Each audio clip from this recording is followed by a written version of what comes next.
오창익의 뉴스 공감.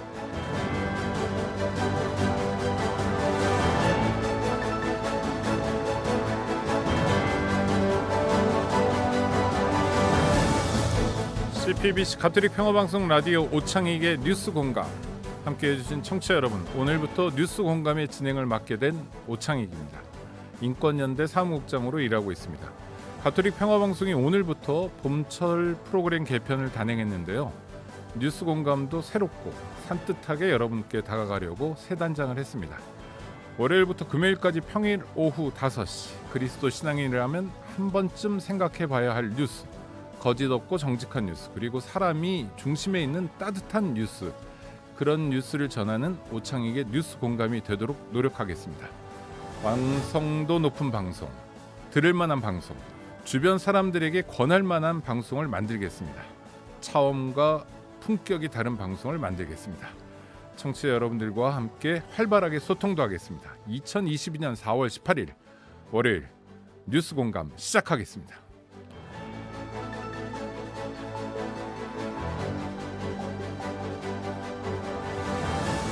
오늘 하루를 뉴스로 정리하는 시간, 5시 브리핑에선 어떤 뉴스를 전해드릴지 기대해 주시고요. 5시 브리핑은 최영일 시사평론가와 또 맹형균 보도국 기자가 함께하겠습니다. 프로그램 개편을 맞아 새롭게 선보이는 코너명이 오창익의 창입니다. 이따가 들려드리고요. 매일매일 제가 여러분과 나누고 싶은 주제들로 준비할 계획입니다. 오늘은 부활과 봄, 그리고 새로운 시작에 대한 이야기를 나눠보려고 합니다.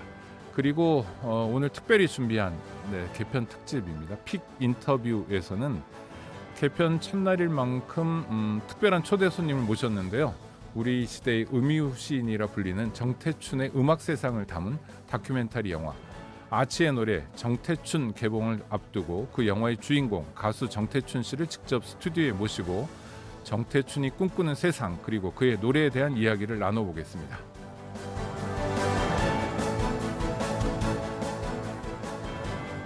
오창익의 뉴스 공감, 청취자 여러분과 함께 만들어가고 있습니다. 100원의 유료 문자 샵 1053, 어플리케이션 빵톡으로 실시간 글 남기실 수 있고요.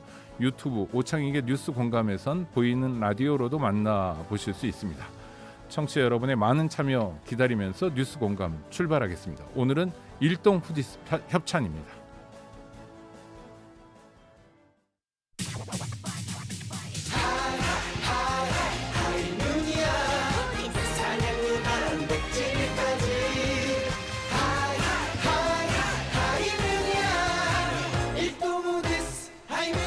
하이뮨 프로틴 밸런스, 일동 후디스의 건강기능식품입니다.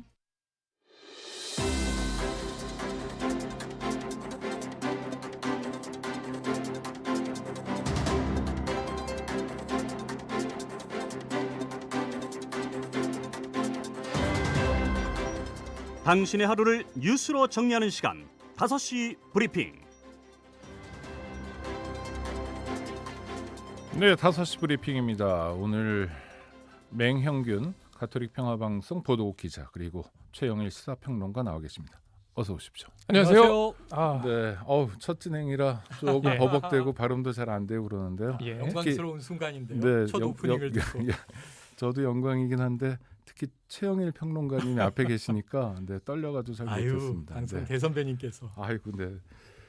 오늘 어떤 소식 전해 오셨는지. 네. 일단 첫 번째 소식은 정호영 사퇴는 없다입니다. 그러니까 지금 일부 장관 후보자에 대해서 민주당은 지명 철회를 좀 촉구하고 있고요. 윤석열 당선인 측에서는 좀 방어하는 모양새입니다. 오늘 더불어민주당 윤호중 비대위원장이 이렇게 얘기를 했어요. 법꾸라지, 임대왕, 아빠 찬스, 이런 얘기를 했거든요. 그러니까 법꾸라지는 한동훈 법무부 장관 후보자를 겨냥한 말이고요. 휴대전화 비밀번호를 거부했다. 그래서 법꾸라지라고 했고, 임대왕은 한덕수 국무총리 후보자, 아빠 찬스는 정호영 보건복지부 장관 후보자를 겨냥한 말입니다. 특히 이제 정 후보자에 대한 논란이 좀 크잖아요. 지금 자녀들의 의대 편입 의혹이 있고 아들의 병역 특혜 의혹도 있죠. 또 칼럼에 여자는 사진과 실물이 다르다, 암 특효약은 결혼이다, 이런 과거의 글도 지금 논란인 상황입니다. 이분만 문제가 있는 건 아닌데 예. 특히 장관 후보자 중에서 정호영 그 보건복지부 장관 후보자가 얘기가 많이 되고 있는 예. 것 같아요. 언론 보도도 많이 되고 있는 것 예. 같고요.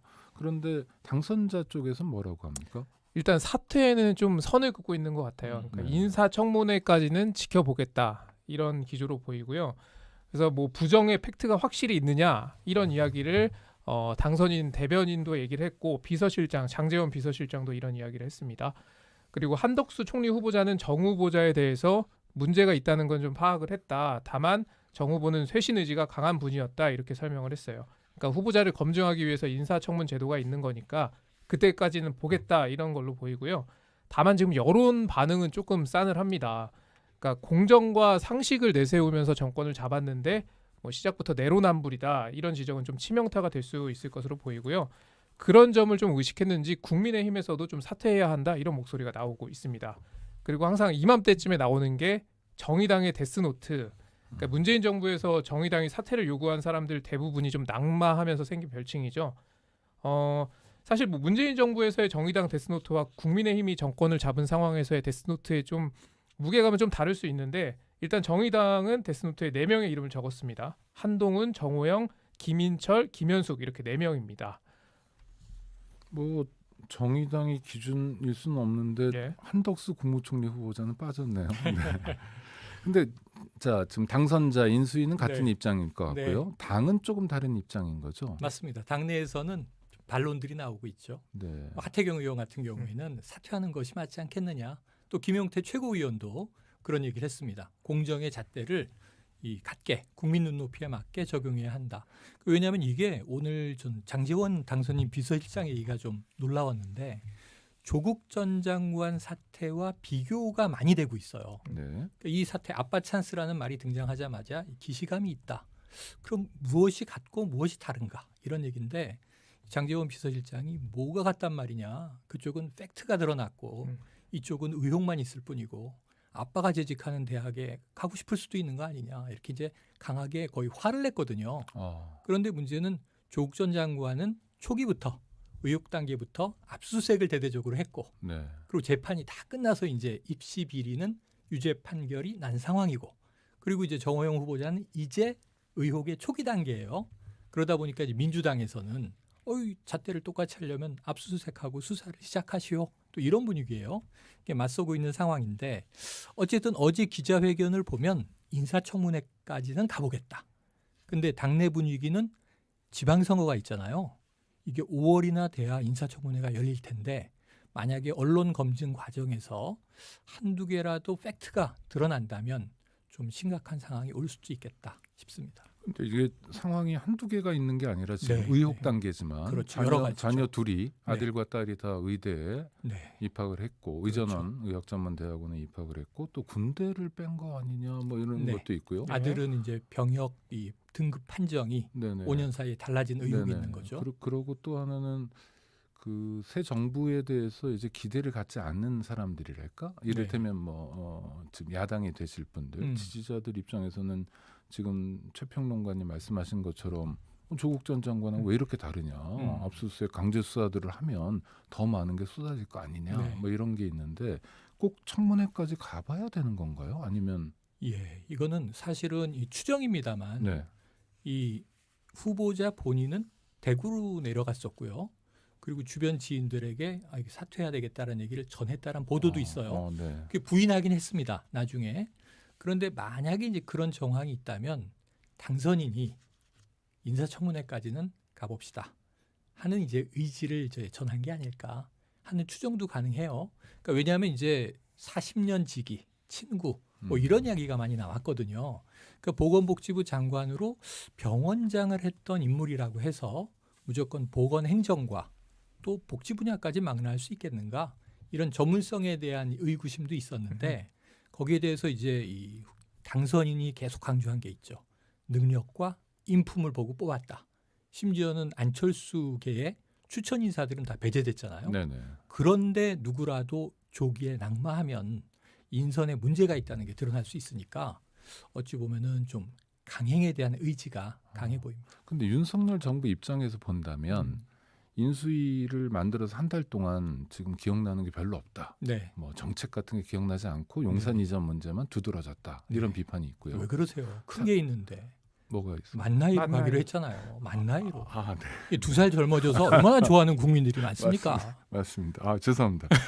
만나이도 있었지만 하여튼 그런데 청문회까지 간다면 그 시간 동안 네. 더 많은 보도가 나오고 더 그렇겠죠. 많은 소위 우리 사회 뭐 엘리트랄까요? 네. 또는 뭐 유력 인사들이 정말 이렇게 살았구나. 네네. 아빠 제대로 못 만난 사람은 의사도 음. 될 수 없구나. 의사 아들이 의사 되고 뭐 의사 딸이 의사 되는구나. 음. 라는 국민적 상처가 도드라질까요? 네. 덧날까요? 뭐 이런 건 너무 소모적인 거 아닌가요? 소모적인데 네. 저는 이번 기회에 좀 전화위복이 돼야 된다 아. 이런 생각을 하는 게 네. 2019년 조국 법무부 장관 후보자 인사청문회를 앞두고 정말 깜짝 놀랄 일이 벌어져서 대대적인 일가에 대한 압수수색 그리고 특히 입시 비리 7대 스펙 그게 다 허위로 이제 법정 판결이 났는데요. 심지어는 뭐 의사 면허가 지금 취소되는 상황까지 흘러가고 있지 않습니까? 그렇죠. 고졸이 됐죠. 예. 갑자기. 근데 네. 바로 지난 주말에 이제 부산지법에서는 또 이 집행정지 효력을 발동했어요. 네. 이게 또 결과를 지켜봐야 됩니다. 그런 상황인데 그렇다면 사실은 그게 유별났던 것이 아니라 상류층 자녀들은 흔히 이런 일이 있었던 거 아니냐. 심지어는 아빠가 뭐 대학 교수인 경우에는 이미 고등학생 자녀가 공동저자에 오른 건 이 부지기수라는 거죠. 네. 근데 교육부는 그걸 조사하고도 발표하지 않는 거거든요. 어떤 처분도 하지 않고. 그럼 제가 보기에는 조국 전 장관의 자녀 사례가 심각한 문제고 이 국민들이 정말 반분돼서 공분했던 만큼 네. 또 이 정호영 후보자 사례도 그렇다면 두 건이겠느냐는 거죠. 최근에 전남대에서도 또 이 같은 사례가 나왔지 않습니까? 꼭 전남대만이 아니라. 네네. 네네. 그러면 이제 모든 대학에 네. 그러면서 많은 공론화 과정이 지금 뭐냐면 그래 내가 대학 다닐 때 그 아버지가 그 학과 교수로 재직 중인데 그 자녀가 그 학과로 들어와서 이상했어. 이런 얘기들이 지금 그냥 비일비재 돌아다닙니다. SNS를 통해서 네. 커뮤니티에서. 그러면 이거는 아주 케이스 바이 케이스의 건건이의 문제가 아니라 한번 뒤집어야 되는 거 아닌가 네. 하는 국민 여론으로까지 흘러갈 가능성이 있다. 그렇죠. 그러니까 우리가 공정하다, 뭐 네. 기회가 균등하다 했을 때 가장 먼저 얘기하는 게 교육 아닙니까? 네, 자기가 열심히 공부하면 그렇죠. 뭐 법조인도 될 수 있어, 의료인도 될 수 있었는데 이게 그런 아빠 또는 엄마를 통해서 깨지고 있다. 깨지고 이미 있죠. 깨졌다라고 한다면 정말 심각한 거고. 저는 답답한 게 이 네. 상황을 우리가 계속 지켜봐야 된다는 그런 상황이 답답한데 네. 뭐 일단 지켜봐야 되겠네요. 예. 네. 안철수 인수위원장 소식도 있네요. 예. 제목은 안철수 미안해서 쉬었다. 오늘 기자 간담회 발언인데요. 뭐 물론 여러 이야기들이 있었습니다. 연금 개혁에 대해서도 이야기했고 그간의 성과도 이야기했고 또 검수완박에 대한 생각도 밝혔습니다. 근데 그 중에서 하나 뽑았던 게 이제 장관 인선이 언론 기대와 좀 달랐다. 추천인의 좀 미안함을 느껴서 하루 일을 하지 못했다. 그러니까 자기가 추천한 사람들이 전혀 없었으니까 14일에 출근하지 않았다. 이 점을 좀 설명을 한 겁니다. 그리고 당선인의 뜻을 존중한다고는 했습니다. 그러면서 이제 덧붙였던 말이 이제 인수위원 인선에 대해서 언론에서 좀 좋게 평가한 부분 대부분은 본인이 추천한 사람들이었다라는 아하, 이야기도 했어요. 네. 그러니까 아쉬움을 좀 분명히 드러낸 것으로 보이고요. 지금 뭐 제기되는 여러 논란들 중에서도 뭐 최측근이다, 40년 지기 친구다, 뭐 고등학교 후배다, 뭐 이런 논란은 없지 않았겠나 하는 그런 마음을 좀 표현한 것으로 보이고요.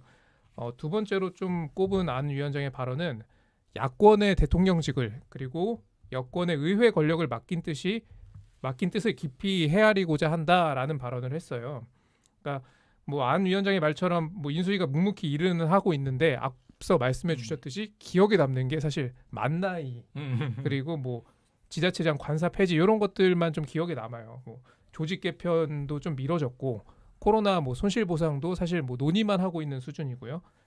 뭐 결국에 뭐 집무실 이전이나 뭐 검찰 개혁 이런 굵직한 이슈로 좀 잘 보이지 않고 있는 상황인데 그리고 또 조각에서도 국민 통합을 위한 메시지가 잘 읽히지 않았고 지금 이제 5월 2일에 이제 국정과제를 발표하는데 이때는 좀 인수위가 좀 반환점을 돌았다고 하니까 좀 보다 국민 통합에 좀 주안점을 두고 그런 국정 과제를 좀 발표했으면 하는 생각이 듭니다.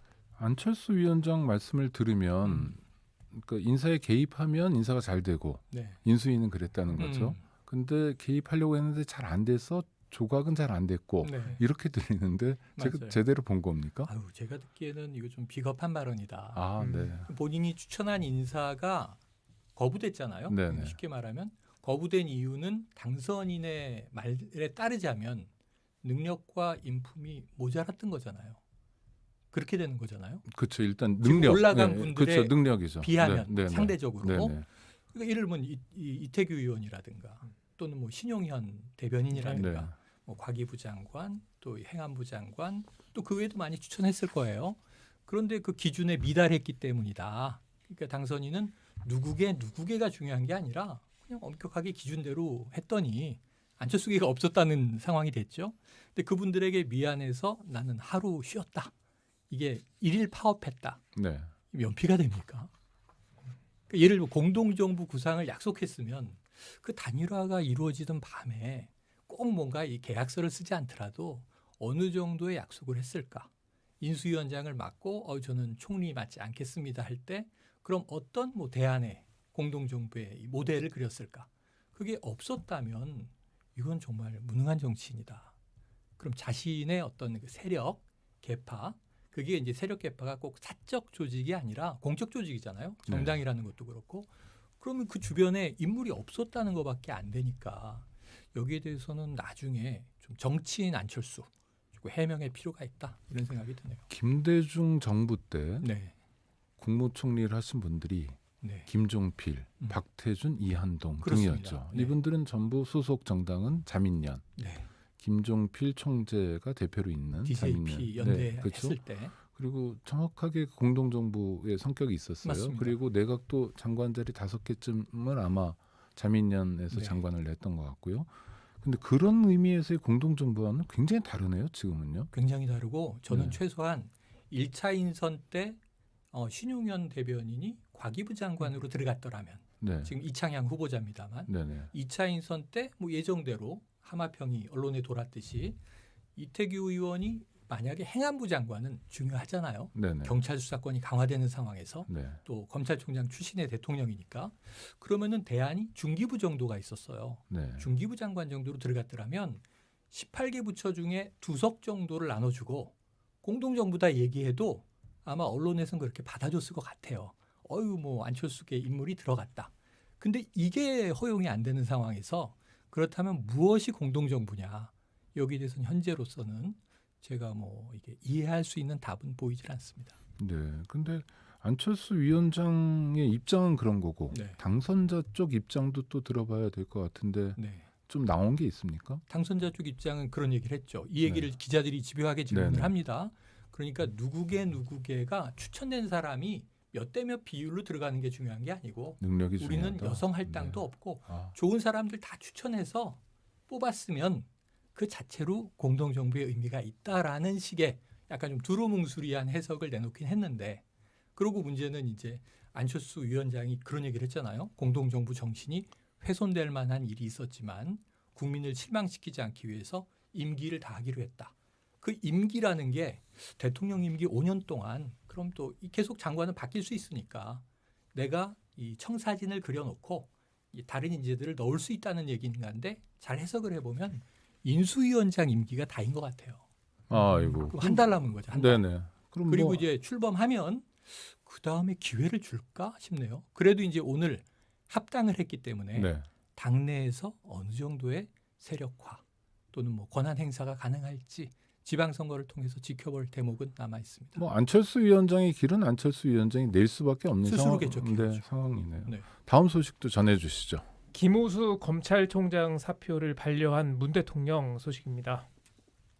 그러니까 오늘 박경미 청와대 대변인이 브리핑을 했는데 이 문 대통령이 김 총장의 사표를 반려하고 오늘 중으로 면담을 하기로 했다. 이렇게 오늘 오전에 밝힌 내용입니다. 아마 지금 면담이 좀 이뤄지고 있는 것으로 보이고요.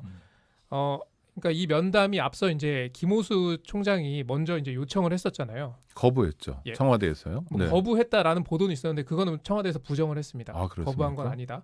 근데 근데 좀 성격은 다르다고 봐야 돼요. 그러니까 음. 김 총장은 민주당이 좀 폭주하고 있습니다. 거부권을 좀 사용해 주십시오. 이런 요청을 하려는 취지였고, 네. 근데 오늘은 문 대통령 입장에서 왜 사표를 냈느냐 좀 얘기를 들어보자 이런 취지의 면담이기 때문에 조금 그 면담의 성격이 좀 다르다고 봐야 하고요.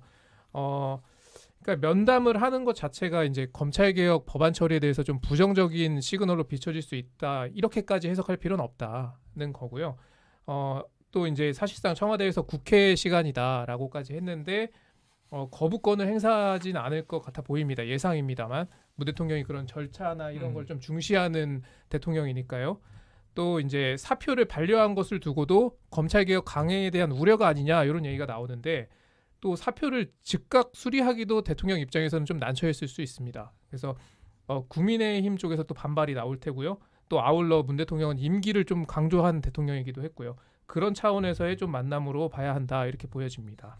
청와대에서 예. 지금은 국회의 시간이다라고 말한 건 사실입니까? 예.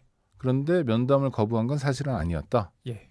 아, 고위 관계자가 이제 지금은 국회의 시간이다라고 해서 좀 약간 어떻게 보면 한 발을 빼는 듯한 좀 지켜보겠다. 그거는 관망하겠다. 예. 해석의 차이인데 네. 이 면담 요청을 거부했다가 아니라 또 청와대는 이렇게 해석할 수도 있어요. 면담 요청을 보류했다.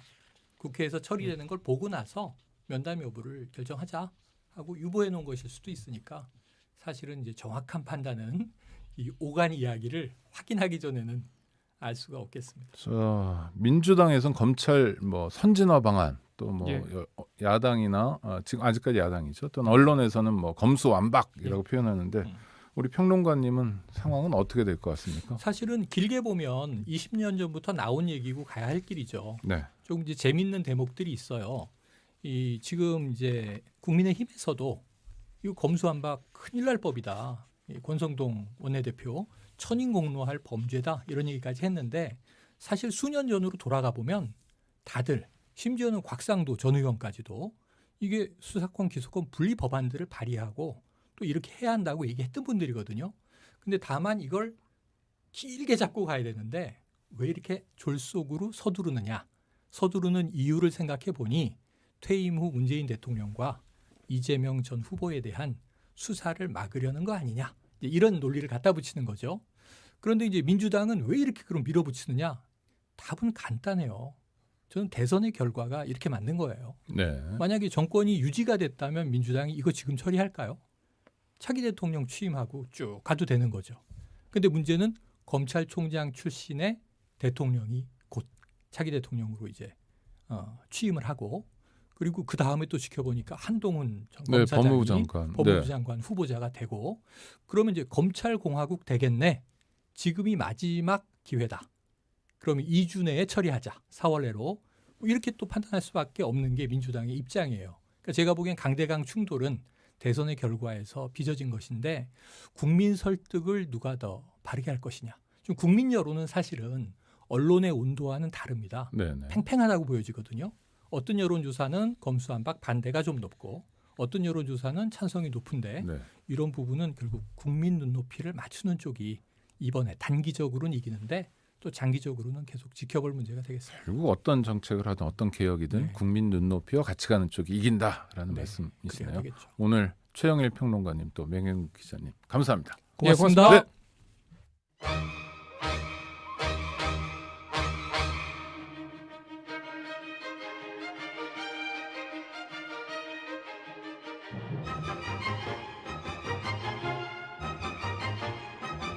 오창익의 창.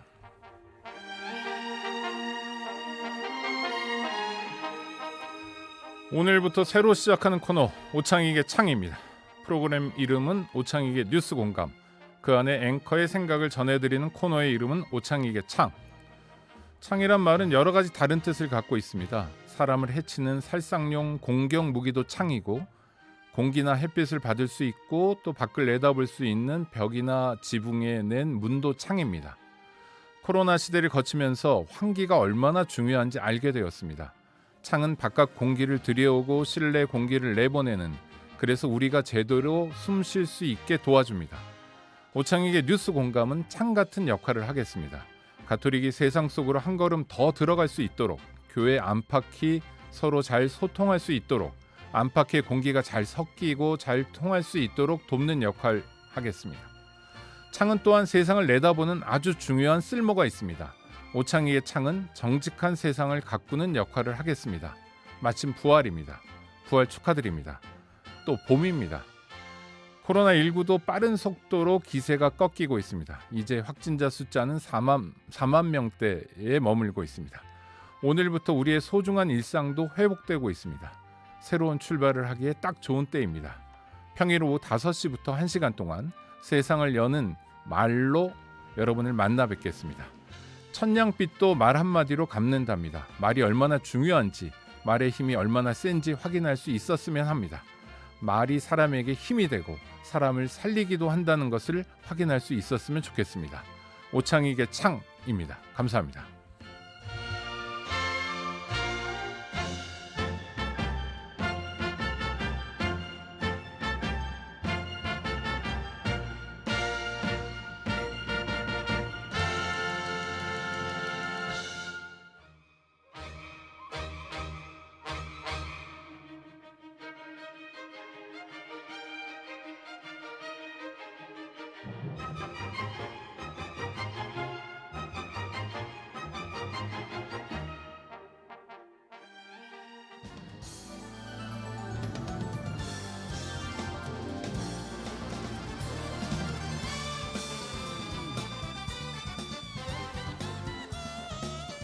주요 뉴스 가운데 뽑힌 오늘의 픽 지금 바로 시작합니다.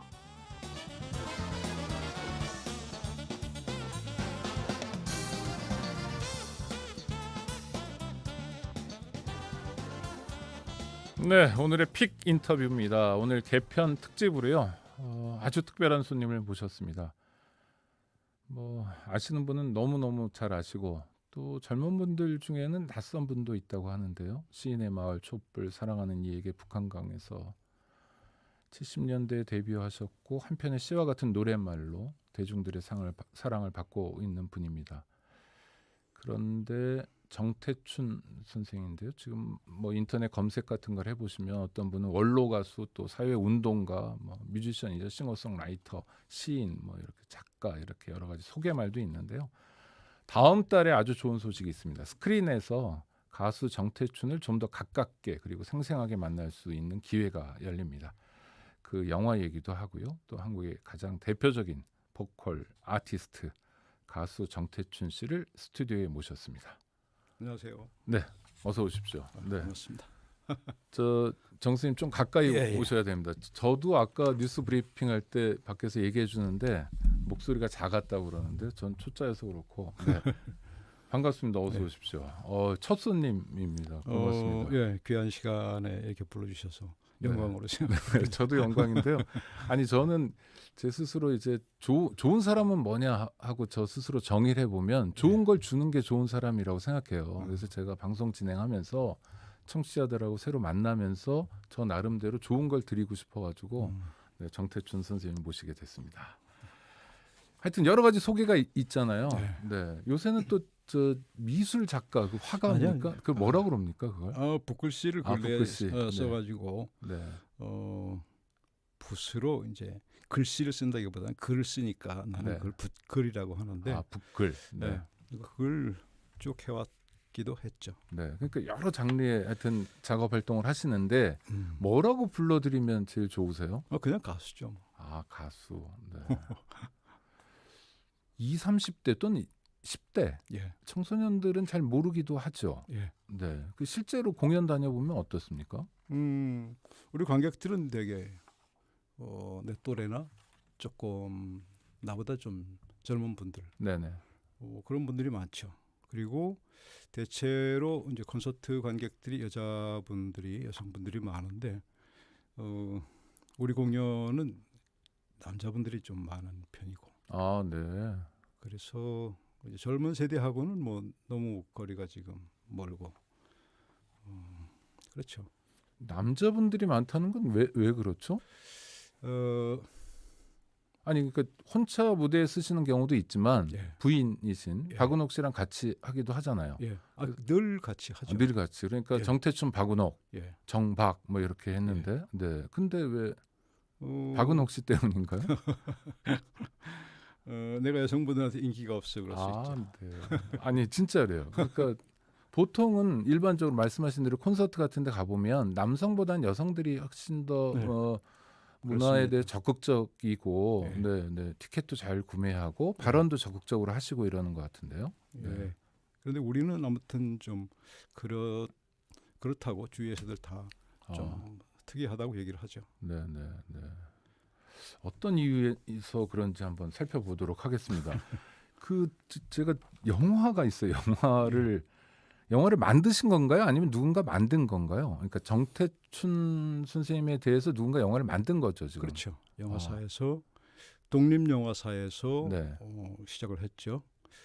2019년도에 저희가 40주년 프로젝트 해가지고 여러 가지 행사들을 이제 진행을 할 때에 영화도 그 프로젝트의 한 부분으로 들어왔다가 이거 우리가 독립적으로 진행을 해야 되겠다 하면서 한 3년여에 걸쳐서 실황들을 공연 실황을 찍고 인터뷰를 하고 또 우리 자료들을 뒤지고 뭐 방송사나 뭐 여러 군데에서 또 관련 자료들을 또 찾아오고 그래가지고 조금 이렇게 뛰어넘고 뭐 그러긴 하지만 이제 그분들은 40년간의 일대기를 한번 만들어 보겠다 이제 그런 생각이 있었죠. 영화 제목이 재밌어요. 아치의 노래 정태춘. 이 예. 아치라는 게요. 예. 건축물이 이런 아치 아니죠. 네. 그리고 무슨 벌레 뭐 이런 것도 아니죠. 그 속된 말로 흔히 우리가 아는 그 뭐죠? 양아치. 양아치, 예, 네, 양아치입니다. 양아치를 줄인 거죠. 예. 그러니까 이미 발표하셨던 노래죠. 아치의 맞습니다. 노래가. 예, 근데 노래가 굉장히 많으시잖아요. 예. 그 중에서 하필이면 왜 양아치? 영화 네. TV에서 보기에 이 사람의 이야기를 담아내면서 결론적으로 그 상징하는 타이틀이 가장 적합하다고 본 거죠. 아니, 정태춘은 양아치다 이런 겁니까? 그런 건 아니잖아요. 노래 내용은 이제 양아치는 인꼬의 이름이에요. 네, 네. 인꼬를 집에서 부르던 이름인데 네네. 그런데 또 아치라고도 이렇게 불렀으니까 내가 우리 집에 키우고 있던 그 인꼬의 이야기를 하는 노래죠.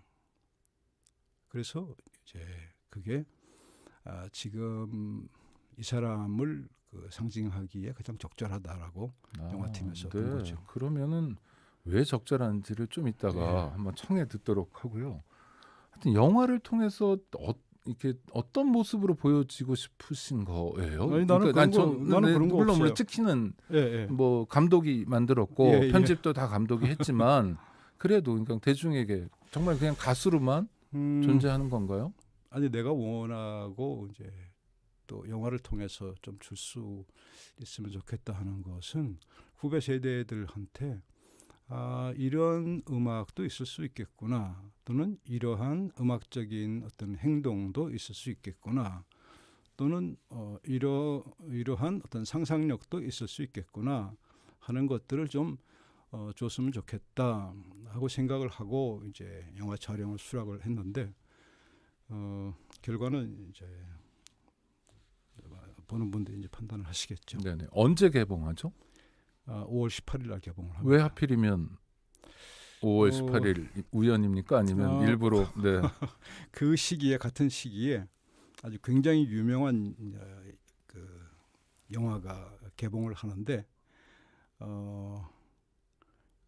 그거하고는 사실 이 영화하고는 이제 비교도 안 되고 우리는 독립 영화사에서 만든 다큐멘터리고 거기는 극영화니까 뭐 또 제작비에서도 뭐 그 비교도 안 되는 작품이지만 아무튼 그보다는 조금 며칠이라도 빨리 개봉을 하는 게 좋겠다. 배급사에서 결정을 하는 거죠. 네. 하필이면 그날이 5월 18일이었군요. 5.18을 다룬 노래도 있으신데 그 공연 중에도 콘서트에서 불렀던 실황 전곡이 4곡 정도가 그 영화 속에 들어가는데 나머지는 뭐 1절씩 뭐 이렇게 해서 20몇 곡이 들어가고요. 그런데 이제 그 중에 하나가 5.18이죠. 전곡이 다 공연 실황으로 들어갑니다. 뭐 그런 것들도 생각하지 않았을까 싶어요. 아, 네. 70년대 가수가 되셨잖아요. 78년에 데뷔하신 예. 거죠. 그때 정말 쟁쟁하셨고, 아니 그때 노래들이 여전히 노래방에서 많이 불리고 라디오에도 많이 나오고 그때부터 좋아했던 사람들이 많고, 예. 그리고 언젠가 그런 수레도 하셨는데 가수가 되니까 무슨 명랑 운동회 같은 데 가서 공도 굴려야 된다고, 지금으로 얘기하면 예능 프로그램도 출연하시고, 하여튼 뭐 그러면서 그 인기가 있으니까 공도 굴리는 거지 아무나 못 굴리거든요. 그러다가 80년대 갑자기 바뀌셨어요. 그래서 어떤 사람들은 그 예전에 뭐 북한강에서 이런 노래, 시내마을 이런 거 참 좋았는데 운동권 가수가 됐다라고 하는 사람도 있고, 또 하나는 그러시면서 그런 선택이 물론 뭐 필요해서 좋아서 하시겠지만 손해도 좀 있지 않았을까 싶은데요. 이 손익을 계산을 아직까지는 해본 적이 없고요. 그리고 그런 과정들이 사실 영화 속에 다 담겨 있는데 네. 그냥 나한테는 그 자연스러운 길이었어요. 어떤 변화되는 과정들, 그리고 내가 사회적으로 깨어나는 어떤 과정들, 그리고 사람들하고 만나고 그네들과 함께 했던 그런 어떤 여정들이 나한테는 아주 그 한 발씩 한 발씩 자연스럽게 내딛는 어떤 편안한 길이었어요. 지나 보니까 그랬다는 거죠. 당시에도 그 과정에서도 그랬습니까? 크게 갈등을 느끼면서 내가 어떤 선택을 해야 된다 하는 건 없었죠. 결정적인 계기가 있었습니까? 결정적인 것은 5.18이 있었겠죠. 네, 5.18이 있었고, 그리고 노동자들하고의 만남, 특히 이제 청계피복노조하고의 만남, 뭐 이런 것들로 해서 내가 좀 눈이 뜨이게 되고 뭐 이렇게 변화가 되게 됐죠. 지금 하여튼 제가 궁금한 거, 아직 영화를 못 봐서요. 예. 아치의 노래 정태춘. 예. 네, 영화를 곧 보게 될 텐데 저도 네, 청취자 여러분들도 많이 성원해 주시고요. 일단 죄송합니다만 또 아주 설레이는 마음으로 아치의 노래를 한 곡 들려주시면 어떨까 예. 싶은데요. 방송에서 아직 한 번도 불러본 적이 와, 없는데 네, 브라보. 네, 특별히 네. 준비를 좀 했습니다. 와 신난다. 네, 가사를 그러면 봐가면서. 옆자리에서 네, 직접 오늘 이 방송을 위해서 정태춘 선생님이 기타를 가지고 오셨습니다. 저희가 MR 쓰는 게 아니고요. 네, 그래서 좀 준비를 해주실 텐데 오늘 네, 채칠리아님이 유튜브 댓글 남겨주셨는데, 와 정태춘 씨다, 반갑습니다, 어서 오세요, 노래 라이브 들을게요 이러신 분 있고요. 네, 빵톡으로 들어온 방송 축하 메시지 노엘라빠 요한님은 오창익님 부활 축하드리며 본 개편 후 뉴스 공감 잘 부탁드립니다. 열심히 하겠습니다. 오늘 첫날이라 좀 버벅대고 있는데요. 내일은 좋아질 겁니다. 하하 대사님, 네, 진행 첫날 건투를 빕니다. 부활 축하드리고요 하고 느낌표를 3개나 붙여주셨습니다. 자, 그러면 정태춘 선생이 직접 뉴스 공감에서 불러주신 노래, 방송 역사상 첫 노래입니다. 네, 아니 처음으로 방송에서 부르시는 겁니다. 떨려가지고 말도 잘 안 나오네요. 아치의 노래 청해 듣겠습니다.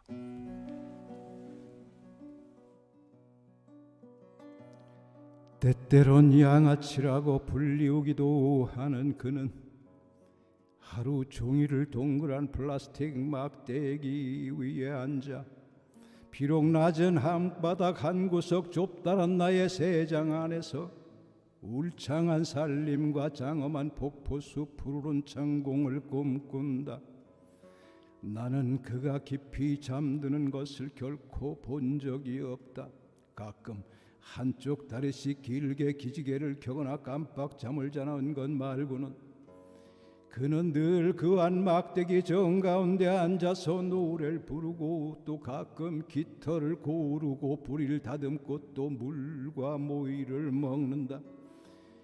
인권은 거기 창살에 끼워놓은 밀감 조각처럼 지루하고 나는 그에게 이것이 가장 안전한 내 현실이라고 우기고 나야말로 위험한 너의 충동으로부터 가장 선한 보호자라고 타이르며 그의 똥을 치우고 물을 갈고 또 배합 사료를 준다.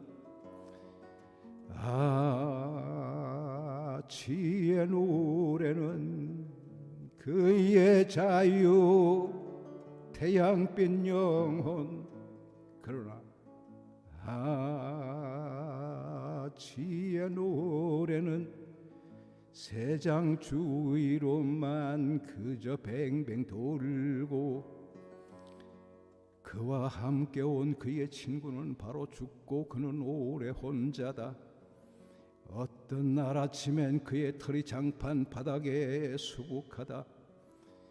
나는 알지마 그건 자학일 뿐이야 라고 말한다. 너희의 이념은 그저 너를 깊이 상처낼 뿐이야 라고 말한다. 그는 그가 정말 알고픈 하늘을 전혀 본 적 없지만 가끔 화장실의 폭포 숫소리 어쩌다 창밖 오스트레일리아 초원 굵은 빗소리에 환희의 노래처럼 신음처럼 그 새장 꼭대기에 매달려 이건 헛된 꿈도 이념도 아니다 라고 내게 말한다. 그러나 지의 노래는 새장 주위로만 그저 뱅뱅 돌고 내일 아침도 그는 나와 함께 조간 신문을 보게 될 것이다. 내가 아침마다 이렇게 가라앉는 이유를 그도 잘 알 것이다. 우린 서로 살가운 아침 인사도 없이 그렇게 하루를 시작하고 가족 누군가 새장 옆에서 제발 담배 좀 피우지 말라고 내게 말할 것이다. 지의 노래는 그의 자유 태양빛 영혼 그러나 지의 노래는 새장 주위로만 그저 뱅뱅 돌고 지의 노래는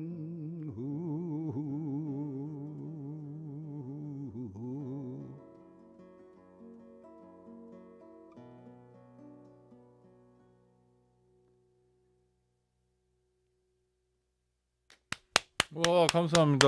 네, 정말 잘 들었습니다. 지금 실시간으로 샵 1053번으로 문자 많이 남겨주시고 계신데요. 8320님 너무 반갑습니다. 정말 나오신 거예요? 정태춘, 박은동 두 분 너무 좋아합니다. 5455님 정태춘님 떠나가는 배 애창합니다. 반갑습니다. 5455님이 또 보내주셨네요. 박은홍님도 안녕하시죠. 네, 그다음 1237님은 네, 저보고 방송자 입장에서 중도에 가깝게 진행해달라. 네, 그렇게 할 겁니다. 감사합니다. 걱정 있으셨네요. 네, 좋은 말씀 들었습니다. 여기가 이제 가톨릭 방송이잖아요. 근데 저는 가톨릭 신자고, 제가 정태춘 선생님 노래를 들으면서 저희 동네 표현으로는 복음적인 것 같아요. 아니 정말로요. 이렇게 물론 절집 가서는 뭐라고 들을지 모르지만 굉장히 아치의 노래 같은 경우도. 그 전에 서울역 이씨, 그 서울역 노숙인의 죽음이었죠. 또 우리들의 죽음이란 노래는 어린 아이들, 도시 빈민의 자녀들이 화재 사고로 죽은. 그래서 이 목소리 없는 사람들이랄까, 자기 입으로 자기 이야기를 못하는 사람들, 인꼬도 뭐 사람은 아니지만 그런 얘기들을 계속 해주시는 게 일종의 대변이기도 하고 또 그 사람이 돼서 노래해 주시는 것 같기도 하고. 자, 이런 평가에 대해서 뭐 하실 말씀은 특히 없으실 것 같기도 한데 죄송합니다. 제가 그냥 감동받아가지고 드릴 말씀입니다. 네. 네. 아니 근데 종교가 있으신 건 아니시죠? 네. 그렇지만 영향은 또 받죠. 강요하는 건 아니고 예를 들어서 그런 뭐 예수님이라든지 또는 예수님의 삶에 가까이 가려는 좋은 성직자 뭐 이런 분들 노력을 통해서도 또 그러면 종교의 여러 면들 중에서 또 아주 귀하고 소중한 부분들 충분히 알고 있죠. 네. 고맙습니다. 네. 자, 그 영화를 이제 5월 18일 날 개봉하는데 그 광고 짧은 요새 짤이라고 불러더라고요. 영상을 보니까 2030 버전하고 4050 버전이 있더라고요. 네, 일부러 그렇게 만드셨답니까? 어떤 겁니까? 아마도 이제 어떤 한 세대들은 우리를 잘 알고 있고 또 어떤 세대들은 전혀 모르고 또 정서적으로도 또 많이 다르니까 그가 그렇게 두 가지 버전이 필요하겠다고 생각했던 것 같아요. 네. 네. 지금까지 앨범은 얼마나 내셨던 거죠? 11개 정도? 네. 그게 이제 마지막 앨범이 40주년. 아니요. 그 40주년 때는 좀 기념 앨범으로 신곡 하나밖에 네네. 없고 네. 벌써 11년, 2년 전에 노래를 이제 만드는 걸 그만두었고 아 그렇습니까? 예. 그리고 마지막으로 낸 게 2012년도에 바다로 가는 시내버스. 네네. 그게 마지막이었죠. 또 작업은 안 하시나요? 이제까지 노래는 끝났다. 노래 안 만든다. 그랬는데 한 달 전부터 만들어요. 네. 무슨 계기가 한 달 전이면 무슨 일이 있었나요? 대선인가요? 뭐죠? 네. 아니요. 뭐 바깥에서 자극을 좀 받았고 아. 그러니까 다른 음악인들 다른 서양의 음악인들 책들을 좀 보면서 나도 노래를 만들어야 될까봐 그렇게 됐죠. 이제까지 노래 안 받는다고는 했지만 사진을 찍으면서 뭔가 얘기를 하고 싶었고 네네. 붓글. 사진전도 했고 그다음에 붓글로 뭔가 계속 이야기를 했고 그래서 내가 노래를 절필했다고 하는데 내 이야기를 하기 위해서 필사적이었구나 그런 생각이 들고 이제 그거를 나한테 가장 익숙했던 노래로 다시 와야 될 것 같다. 아이고 천만다행입니다. 네. 10년 만에 그런 결정을 하신 거네요. 네, 그리고 이제 더 좋은 노래를 좀 만들었으면 좋겠다.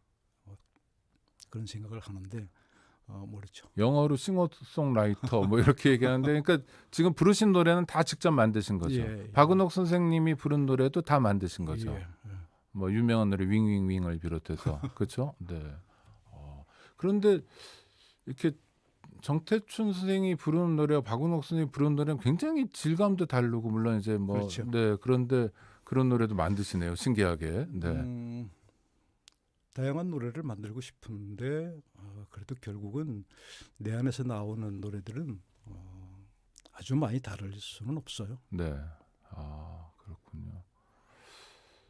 근데 자 보면 사회적 이슈에 대해서도 발언을 많이 하시니까 이번에 작업하시는 것도 당연히 그런 요새 좀 관심을 가지시는 건 뭘까요? 이를테면 예전에 뭐 더 이상 죽이지 마라 이렇게 절규하실 때도 있었고요. 그렇죠? 네. 하여튼 가난한 사람들 얘기도 많이 하셨는데 요즘 생각하시는 뭐 이게 저는 안팎이 다르다고 생각하지는 않는데요. 주로 이제 떠올리시고 작업하면서 많이 생각하시는 건 어떤 것들이 있을까요? 뉴스에서도 많은 어떤 그 소재랄까 이런 또 이야기거리들을 발견하기도 하고 그러면서 그냥 근래 평상 보통 사람들이 이제 접하는 그런 뉴스 접하고 책 읽고 그러면서 노래를 만들 때 여러 가지 노래들이 나왔는데 조금 걸러야 되겠다 하는 생각이 있어요. 좀 아까 얘기하신 어떤 정치적인 이야기랄까 그리고 정치성을 가진 이야기랄까 또 뭐 이런 것에 대해서 지금 고민을 하고 있어요. 어떻게 가야 할지. 네. 아니 그리고 뭐 요새 저 꽃도 너무 일찍 피고요. 네. 그러면 기후 위기 문제라든지 우리는 어떻게 살다 가면 되지만 후손들에게 너무 무책임한 거 아니냐 이런 게 막 안에서 말을 건네고 있을 것 같은데요. 정 선생님 안에서요. 물론이죠. 네. 그런데 그런 이야기를 할 것이냐 어떤 방식으로 할 것이냐 했을 때 거기에 따르는 어떤 그 책임이랄까 진정성이랄까 나도 정말 내가 이야기하는 것만큼 살고 있는지에 관한 작품과 연결된 그 개인 삶의 진정성에 관해서도 아주 진지하게 짚지 않으면 안 되기 때문에 네. 지금 단지 기후 문제만이 아니고 네네, 여러 가지 문제 작품을 하면서도 아무튼 그런저런 고민들도 같이 해야 되니까. 네, 작가의 고민이 있으시네요. 꼭 물어봐달라고 그래서 좌파 연예인 그래가지고 블랙리스트에 오르신 적 있었죠? 이명박 정권 때인가? 아니요, 나는 그때 없었어요. 아, 그렇습니까? 나는 그때 활동을 안 했고 네네. 작품 활동 안 했고 또 참여 활동도 이제 접었었고 네. 그래서 내가 알기로는 그런 리스트에는 안 들어가 있었어요. 아, 그래도 흔히 뭐 좌익이다, 좌파다 뭐 이런 얘기는 많이 들으시고 또 비난도 많이 받으셨을 텐데. 뭐 덜어 조금. 예. 네, 별로 신경 안 쓰시는 건가요? 네. 그런데 그렇게 좌표 찍는다고 그러잖아요. 예. 그런 것에 대해서는 부당한 건데, 그러니까 정태춘이란 뮤지션을 그 안에 가두는 건 너무 좁은 건데 하는 생각이 드는데요. 글쎄, 그렇게 좌표를 찍으면서 정말 충분하게 이제 조사를 하고 네네. 나름대로 충분하게 또 검토를 하고 이렇게 좌표를 찍는지 잘 모르겠는데 그런 면에서 나는 별로 신경을 쓰지 않아요. 네. 오늘 감사합니다. 오늘 노래 한 곡 더 청해 들으려고 하는데요. 북한강에서 왜 이 노래를 들려주시려고 생각하신 건가요? 오늘은 스튜디오 아니니까 좀 차분하게 노래를 해야 될 것 같고 네네. 또 오창익 선생의 그 첫날 네. 축하곡을 아이고, 좀 감사합니다. 골랐습니다. 네, 영광입니다. 그러면 노래 준비해 주시고요. 청취자 여러분, 두 번째 노래 북한강에서입니다. 정태춘의 대표곡이죠. 유튜브 댓글도 많이 남겨주시고 계시는데요. 네, 샬롬님 삶을 묵상하게 하십니다. 노래 감사합니다. 네, 또 문자로도 많은 분들이 참여해 주시고 계십니다. 감사하고요. 정태춘 선생님 노래 청해 듣도록 하겠습니다.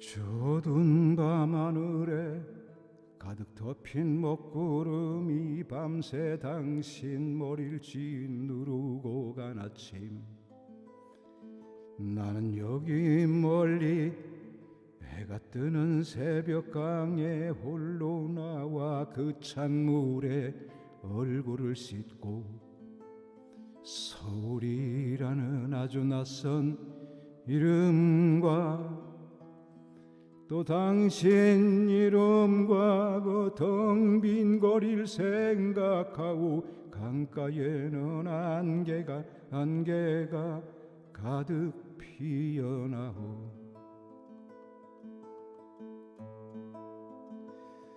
짙은 안개 속으로 새벽강은 흐르고 나는 그 강물에 여윈 내 손을 담그고 산과 산들이 얘기하는 나무와 새들이 얘기하는 그 신비한 소리를 들으려 했소 강물 속으론 또 강물이 흐르고 내 맘속엔 또 내가 서로 부딪히며 흘러가고 강가에는 안개가 가득 피어나오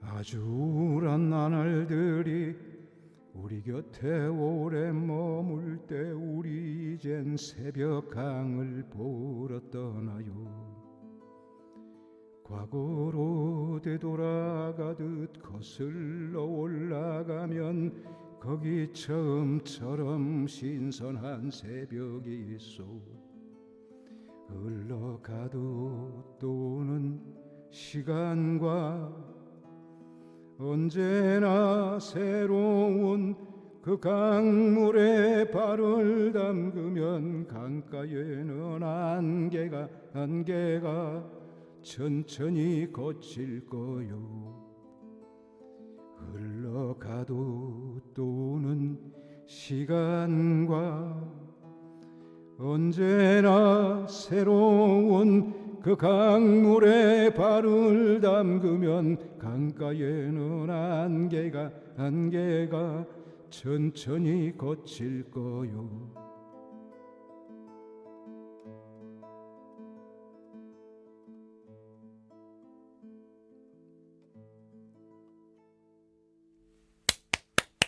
어유 감사합니다. 정태춘 선생님 정말 감사합니다. 영화가 다음 달에 개봉됩니다. 스스로 장르가 된 뮤지션, 영화 아치의 노래 정태춘, 그 주인공 정태춘 선생님 모시고 오늘 오창익의 뉴스 공감 첫 방송을 해봤습니다. 정 선생님 감사합니다. 영화 뭐 대박 났으면 좋겠습니다. 하여튼 고맙습니다. 네, 청취자 여러분들 많이 기억해 주시고요. 개봉관에서 봐주시기 바랍니다. 자, CPBC 가톨릭 평화방송 라디오 오창익의 뉴스 공감과 함께해 주신 청취자 여러분 감사합니다. 지금까지 이지혜 작가와 박현주 PD, 맹영균 기자, 김정아 기자가 연출로 함께해 주셨습니다. 저는 오창익이었습니다. 함께해 주신 여러분 감사합니다.